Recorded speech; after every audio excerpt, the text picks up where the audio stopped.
Hey there, listeners. Well, I interviewed a guy by the name of Larry Harding, and Larry is the founder and CEO of an organization called HSP Group. And he's been a pioneer in the global expansion software and services space for more than 20 years.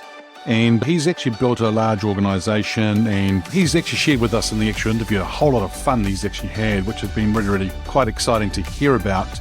And he talks also about his entrepreneur roots and going back to it and so forth.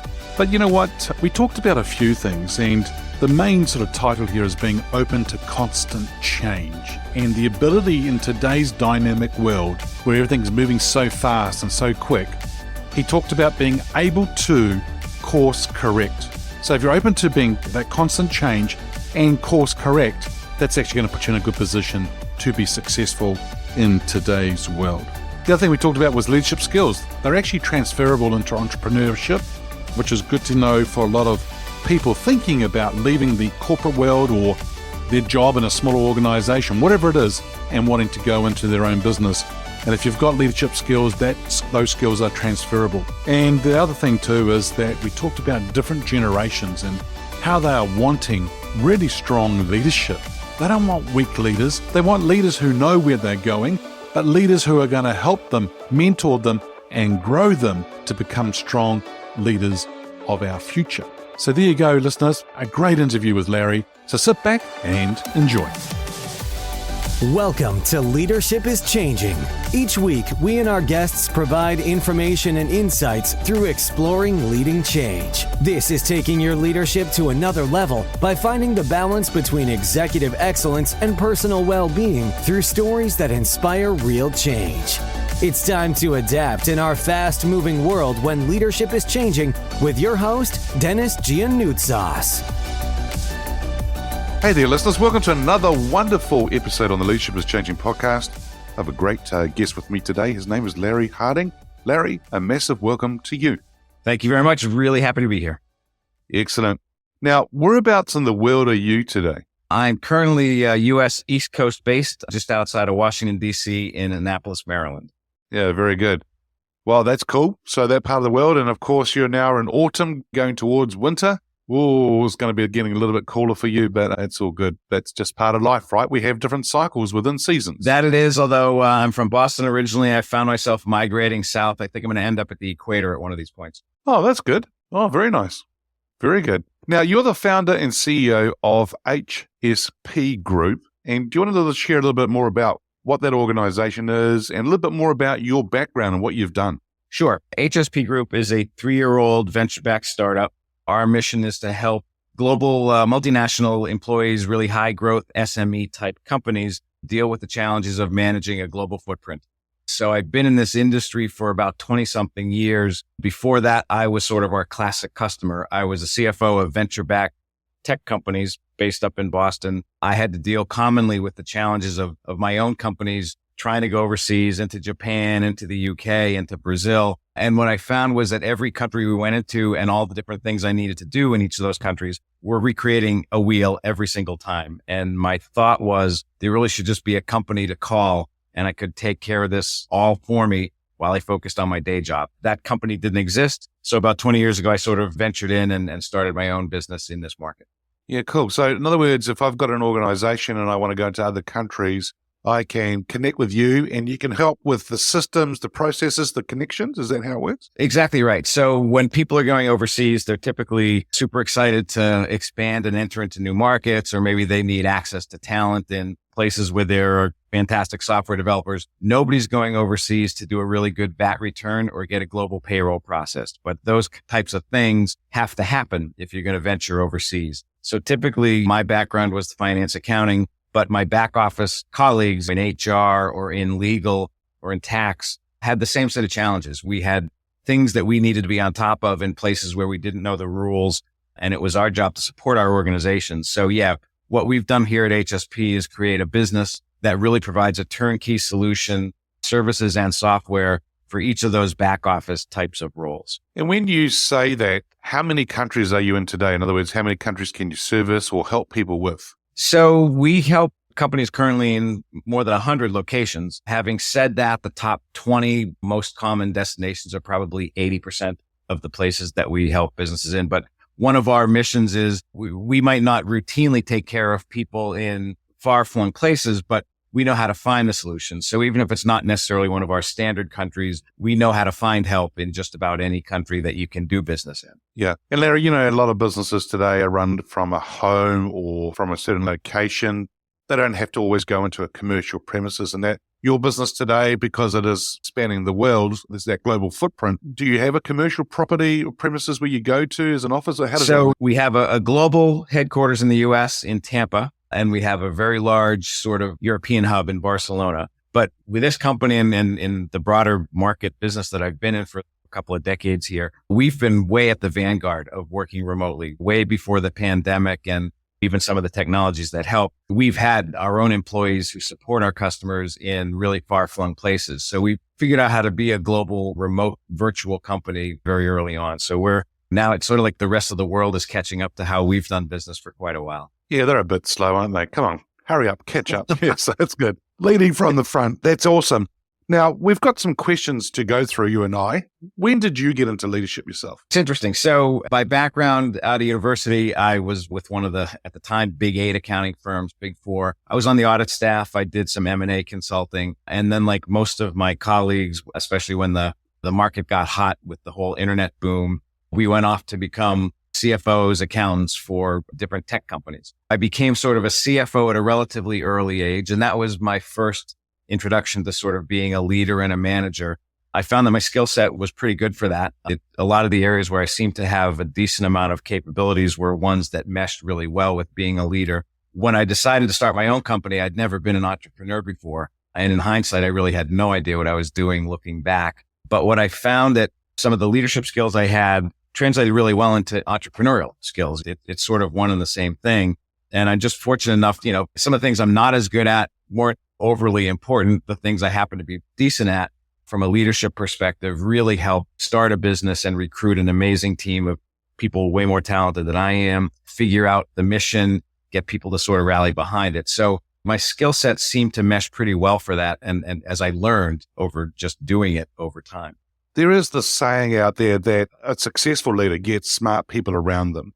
How important is that? And when we say that, what does it actually mean to you? So yeah, it means a handful of different things. I ascribe to that theory completely. If you're limited to how successful you are by the things that are in your toolbox, you're limited into your success. But if you can get the organization to be as successful as the collective strengths of a whole long list of people, your upside is just so much better. So I've always tried to make sure to have people who are much better than I am in the different key parts of the business. If I can effectively bring those highly skilled people together on a common mission and working with each other, then that's doing my job. But yeah, the more talent you can have on your executive team and the leadership team below them and really throughout the organization, that just increases the opportunity that your venture is going to have for success. Yep, that's right. Really important. Now, who's your favorite leader? Now, this person can be alive or from history. Who's your favorite leader? I mean, there've been so many of them. One that does come to mind is Winston Churchill. And you asked specifically about leadership. Was he the most skilled politician or polished human or smartest person that's ever walked the earth? Probably not, but he was the right person at the right time in terms of identifying what was needed and how to sort of rally his country and the broader world around really important things. From every aspect, he was an incredible leader at that right time, and his skill set meshed perfectly with what was needed. And he's probably the singular force that kept the world together when it needed people to keep the world together. Yeah, that's great. I really like that actual selection of Winston Churchill. Fantastic. Now, Larry, if you and Winston Churchill were sitting on a bench having a cup of coffee, would there be one question that Larry would love to ask him? There'd probably be a lot of questions, and based on his background, maybe a sip of whiskey at the end of the day would be fun too. But really, I'd ask him, when the future was a heck of a lot uncertain than it became, were you as confident as you projected? Did you feel like you had your eyes clearly on what ultimately the outcome became? Yeah, basically, how did you do it? What were your thoughts at the beginning and throughout as momentum was being built to sort of rallying the world around the mission that was needed? It's amazing, isn't it? So for a lot of us, we face adversity, we face all sorts of things happening. We've got headwinds, whether it's in business or whatever in life. And then how do we actually hold our ground, stand there, be confident? Or he seemed confident, but yet again, who knows what was going on within him, right? Within his mindset and so forth. And so I think it'd be a great question to ask him. It's easy in hindsight and retrospect to sort of understand how the decisions you made work. But yeah, before they actually unfold, mine are obviously on a much, much less grand scale, but it is just really interesting to understand. It would be interesting to understand the thought process and the thinking at the various stages. Yeah. And I wonder how much whiskey was drunk to sort of make, yeah, really interesting. Now, the other thing is the show here, the title is Leadership is Changing. So if I talk about that title or that statement, what does that mean for Larry? It's interesting. I've got a few decades work experience and life under my belt at this stage. Leadership, when I started off at college, when I was with the accounting firm, was basically the partners who told you to do this and that, and you did this and that. You didn't question. You certainly didn't raise different opinions. So leadership, when I started out, and I think more historically, was extremely top down. And I think that's changed a lot and almost completely for the better, although maybe not totally completely. So leadership nowadays needs to be and should be much more collaborative. You hear a lot of talk about managing millennials and the amazing opportunities that is because they're just so motivated and bright and educated, but how questioning and forceful they are and sort of how things need to be. It's a very different leadership style and skill that's needed. Again, I'm pretty lucky because I like to work very collaboratively. I'm not a top-down person. That makes me feel unconfident. If I ever get the feeling like I'm talking to my team and they say, hey, we're going to do A, B, and C, and people just don't even question it, I'm like, okay, is A, B, and C really right? I kind of like feedback of, hey, I like A and B, but have you thought about C differently? And maybe it doesn't change, maybe it does, but I enjoy working collaboratively where back when I started in 85, I don't think the partners at the accounting firm were all that interested in my collaborative feedback to them. So when you don't get that feedback from people, what do you do? How do you handle it? Do you stop? What do you do to sort of get that feedback? Great question. I actually try and be really sensitive. If I sense or perceive that there's not the questions I might think there would be or the type of feedback, I do tend to wonder and worry if it hasn't been absorbed or it's actually completely disagreed with, but they're not comfortable giving it. So I tend to try and keep my fingers really heavily on that pulse and sort of circle back and double check. Hey, we had this conversation yesterday. Are you sure that you do understand what we're trying to do and why? And more often than not, if there is sort of a resistance, it can break down a little bit there. But it's something I try and be really sensitive to because when there's not feedback in this day and age, again, with the millennial workforce, especially, something's not right. Yeah. Okay, good. So that's a good thing to know that if you're not getting that feedback, there's no discussion about it. There's no questions coming back about it, or they're questioning the approach or whatever it is, the solution, then there might be something maybe not right. And so maybe you should recheck in again. So listeners, what I'm saying here is that us as leaders, maybe we need to sort of be aware of what's going on around us, how it's actually being said or what people are doing, what they're saying and what they're not saying is probably even better. And then sort of just read that and then we'll gauge that. And then Larry, how do you go back to them? So in other words, so you sort of gauge and things aren't being said, something's not right, or you feel like something's not right. How do you go back to them then? And how do you approach that? Well, I mean, you can come up with a handful of different sort of internal processes and approaches. So we have a full weekly call with my executive team every week where we talk about the objectives and the strategies and the changes and things like that.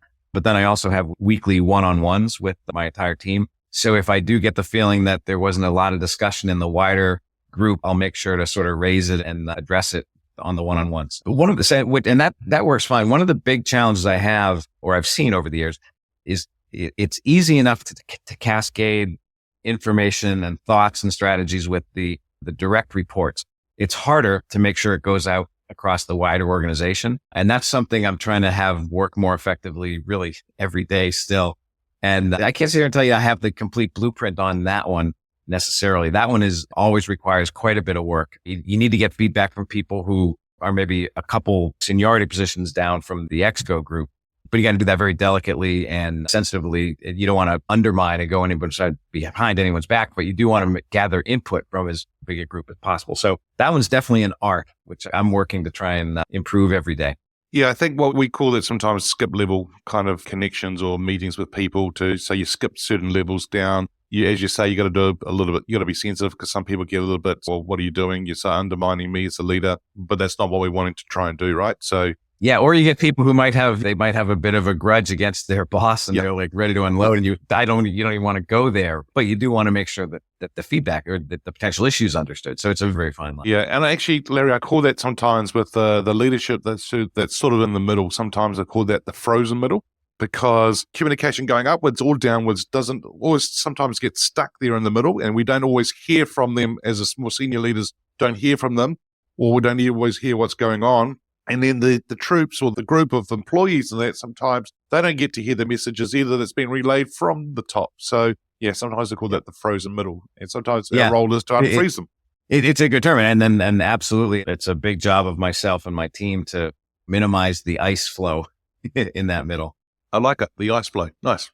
Very good. You and I are living in a world whereby it seems to be getting faster. Now, technology is driving that a lot. And so with technology, business, data, social, all of that getting faster, leading in a world that's fast-paced, ever-changing, what do you reckon leaders need to be aware of to be successful in that kind of environment? You really need to be open to constant change and pretty consistent course corrections. You're right. I mean, your competition and the market changes monthly versus yearly or quicker these days. So yeah, you really have to be very comfortable and confident enough to sort of listen to the feedback. And maybe if the market's changing or competitors are changing differently than you'd like them to, you don't want to jump willy-nilly from direction to direction. If something seemed really workable and successful 6 months ago, you really want to be very sensitive if the market's changing and it's not going to continue to be successful. And a lot of times you have to sort of question yourself and you need to make sure to have the confidence to be comfortable embracing things that might be deviating from how you want them to be or what you thought they were 6 months ago. I find that sometimes organizations and leaders sometimes react to things. So something happens in the world and some leaders come out and go, oh, this is what our organization thinks about that, or the market changes and so forth. Sometimes I think, and then a few days later, oops, maybe we shouldn't have gone that way. So I think sometimes we need to be proactive, but we also need to change quickly. However, sometimes we may try to change too quick. Well, what are your thoughts on that? Yeah, I mean, the point I raised was you really can't do and you don't want to do willy-nilly, but it's more, you have to be open to subtle course corrections, at least more consistently than you probably had to, while, yeah, absolutely avoiding overreacting to something and getting it wrong. So it's a very fine line. And I think it is a lot more challenging environment for leaders today than it was even 10 years ago. So it makes it more fun and interesting. And if you are able to stay on top of it, you're going to find opportunities quicker than you could 10, 15 years ago. So like everything else has its pluses and minuses. Yeah. And I think that's actually really quite cool what you just said there, in the sense that you got to be on top of things, because then you're actually able to move or maneuver quickly, but also you got this awareness, you know where you are at any one time. You're not sort of daydreaming like, yeah, sometimes you're driving a car, you don't even know how you got there. So if you're aware, in other words, rather than being on autopilot all the time, if you're going to be a deliberate kind of person or deliberate kind of leader, you then can take control and adjust as we're going along. That's the perfect way to say it. You can't be on autopilot these days, but you probably never should have been. So the fact that you're going to fail if you do it that way now does keep you sharper and more reactive for sure. Yeah. So listeners, if you are on autopilot and you find that you are just doing things day in and day out around your leadership and so forth, it might be time for you to look in the mirror and sort of check in with things and see whether you need to be doing things a lot more deliberate. Absolutely. 100% agree with that. Yeah, very good. Now, you and I have been talking through things, Larry, from the lens of a leader side of things. If we were sort of to change lens a little bit and talk a little bit more from an employee's perspective, do you think that employees' expectations of leaders have changed? Yes, for sure. The expectation is that they're going to be listened to, they're going to be promoted and rewarded more quickly than less quickly. And even their expectations are, okay, global macroeconomic or social issues, there's an expectation that your leader is going to step up to that or be involved or talk about things the way you think they need to be talked about. So yeah, it's the expectations of what folks are looking for and expecting in leaders has widened quite a bit. Back to my old Big 8 accounting firm partner again, that there were no expectations outside of what are they asking you to do today? And that's ridiculous. Yeah, you shall do what we say, right? Was those days. Yeah, absolutely. And it's amazing how it's changed I wonder whether it will swing back the other way again in the future. Who knows where it's going to go? I can't picture the genie going back into the bottle and things moving into a more tops down direction without some sort of crisis. I think those days have passed, and it's 90% for the better, but it does keep leaders more on their toes, I think, probably than they had to be before. Well, we're going to talk about the future in a minute, but you just said something which I thought I might just sort of just circle back to, which is unless it's in a crisis. Now,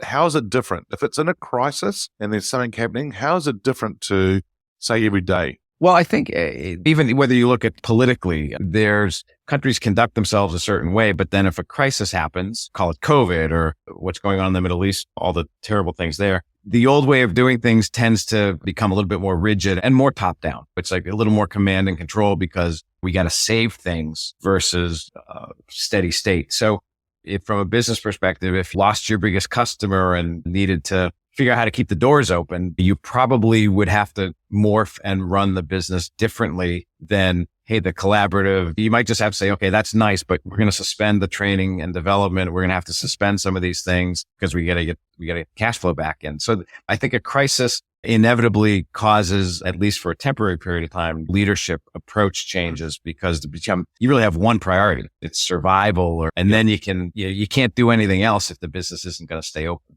Yeah, and I find it quite interesting how a lot of organizations tend to look at that training, that sort of area first. That's where it's first cut. And I'm going like, hang on a sec, why are you cutting that? And they go, well, because we've got to survive. And I go, I get that. But then on the other side, if you're not supporting, growing, developing people, then you're not going to have the right leadership on board. Even if you just have people beside them to support them through this crisis somehow, whether that be mentorship, coaching, whatever it is, help them through it, then you might come on the other side way better. But then also get the other side too, right? So, well, if we don't make sales, we're not bringing the revenue, we ain't going to be here tomorrow. So why would it matter? It's a fine line, and the things articulated would never and should never be permanent. But if you have a cash flow problem and you cut marketing, that's not going to help you 2-3 years down the road. But for a quarter, you might have to cut marketing because you literally got to get the loan renegotiated or things like that. So there are times can be very short-term, long-term detrimental things that you need to do if you find yourself in survival mode.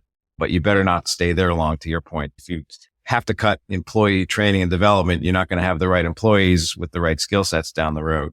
Yeah. And then going back to what you said before, I think that if we use an analogy of a cruise ship or we use an analogy of a plane flight, what's really important is that we look at, the word I want to use is sort of like the sort of indicators on the dashboards and things like that sort of tell us where we're going. And we need to adjust and we need to make the adjustments, which might be a little bit of a tweak every now and then. And so, as you said, every quarter, we might need to sort of reduce some spend in some areas and increase in other areas, things like that. But it's always having the finger on the pulse. It's always having our eyes on the goal. It's always being aware of what's going on. Completely. I mean, the term we use is metrics, and it's not just financial metrics. We do employee engagement surveys, and if we get a piece of feedback that's better than it was 6 months ago, that's good. Keep doing it. If there's one that's slipped, okay, what's happening here? Because you want to get on top of those things before you have an employee retention problem. So metrics, be they financial or otherwise, are key, I think, to keeping your fingers on the pulse. Yeah, I think the word I was looking for is actually the instruments, right? But I think then even if you use a doctor as an example, for us as human beings, there are certain vital signs that we have in our lives. And if our heart rate and all these things aren't right, then we're sort of going down a certain track. To adjust it, we need to do certain things and course correct things as well. So yeah, really interesting. Yeah, having a good baseline and having relatively disciplined approach to staying on top of what those different metrics are compared to the baseline. It's sort of the key to management success, I think. And to your point of the fast changing world, metrics that you don't want to go sideways can do so quickly. So you really want to be on top of things. And I think that's why a lot of organizations look at data, right? So they've got all this beautiful data that's coming into their business and so forth. But if you get really on top of that and understand it, then it's actually going to help you navigate through things. Totally. And in my view, trends of things are so important. A snapshot is interesting, but it's very hard to have a context for it unless you sort of have a good trend line to have to compare it to. Yeah, cool. Now, you were talking a little bit about the future, you and I, but where do you see leadership being in 5 years from now? Good question. I think you need to continue to adapt to sort of how the people, I guess the age and point of their career where the people who are looking to be led and need to be led are. There's sort of a There's the 20-somethings fresh out of college, and then there's the people in their late 20s, 30s, 40s, and then people becoming more senior, where the key productive people are and what their expectations need to be from a leader are the skills you better be on top of. So that's making sure to understand the different generations. And I do believe different generations of employees are different, like just different generations of everybody are in their music tastes or their political attitudes or things like that. So understanding what the generational differences are of the people who you're wanting to successfully lead inevitably is going to, every 10 years, going to change your approach. The younger generations, we hear more the older generations, if I can say it that way, tend to sometimes complain about the younger generations. I presume, well, not presume, I know that even when I was the younger generation, the older generation were complaining about us. So it's amazing how it all works. If there's one thing that's universal, it's the older generation complaining about the younger generation and vice versa. Yep. It's never going to change. Larry, I think that a lot of the younger generation today, as you said earlier on, they're very smart and so forth. They're actually, I think, looking for strong leadership. Do you think that is correct? And what do you think they're looking for? Totally looking for strong leadership, and their expectation of the definition of strong leadership is maybe different than was before or I might have otherwise known. So yeah, 20-somethings these days, either fresh out of school or 5-6 years in, incredibly well educated, incredibly focused on work-life balance in a positive way. They see the world needing to be better, whether it's environmental or socioeconomic and equality, and all different things are important to them. They're all things that they look for leadership to, though, whether it's their political leaders or their bosses or corporate leaders or just people on boards. So their expectations, they know how they want the world to be, and they want their leaders to they want to believe that they're leading them, helping them achieve the world that they want it to be, whether it's a work-life balance or a successful career, mentorship, or just a better society. Yeah, it's interesting. I think you're spot on what you're saying there, and they are wanting strong leadership. Yeah, but it's not like the strong leadership that we knew of the past, which was the iron fist and get on with it and this and that. It's more of they want to be guided, they want to be shown, because they want to take off, and they want to take off quickly. And yes, good on them. I think it's really good. And I think that if they don't see a strong purpose within the organization, in other words, they know what they're working towards. 2, they don't see strong leadership, then they're off. They're going to go and vote with their feet. They'll say, see you later. And that's exactly right. And they do have so many more options. When I first started, if you didn't like the company you were at in the Boston area, you had to find another company that you could be employed by in the Boston area. That's no longer the case at all. I mean, you can work for a Romanian software company or a Australian software company. So it's just a very different world where people can do a lot of different things for a lot of different types of business. And it goes back to your organization, right? It's about the global footprint. It's about helping people find people within the global side of things. And as you said today, with technology as well, I mean, look at us today, right? We're on two sides of the world having a conversation about leadership is changing. And it's just so easy today because of technology to have people around the world working for you. People who helped me produce this podcast, my design stuff and all that, they're in the Philippines. They're in a totally different country, and they are great workers. They are very smart people. They come to me with suggestions, and I love it. And I think it's really great. So it's smart to be able to tap into that whole network around the globe. It's very smart, but it's also very energizing and fun and can help you be successful. So there are so many pluses, being open and able to take advantage of the technology and the world is flat elements to it. If you can embrace it and deal with some of the maddening frustrations, like you on the podcast with me in an early morning and me in a later afternoon, it's as long as you can embrace it and take the good out of it, it's fantastic. Yeah, it is. It is. Now, Larry, it's been great talking to you today. Now, if our listeners wanted to get hold of you, where should they go? So I'm always very diligent on LinkedIn. Larry Harding, HSP Group, easy to find on LinkedIn and easy to get in touch with. I've also designed things to have a really super easy email address, lharding@hsp.com. So pretty easy to find and remember, and I love to connect. Anybody who wants to reach out to me, I'm more than happy to connect. That's awesome. We're going to put that into the show notes. So Larry, once again, thank you so much for joining me. It's been a real pleasure. My pleasure. Thank you. There you go, listeners. Leadership skills are transferable into entrepreneurship.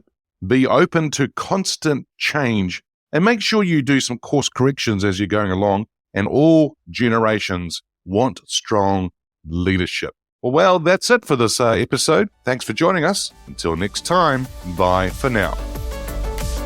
Thank you for listening to this episode of Leadership is Changing with your host, Denis Giannoutsas. Each week, we and our guests provide information and insights through exploring leading change, inspiring executives and leaders to adapt and lead a bigger game in a fast-moving world.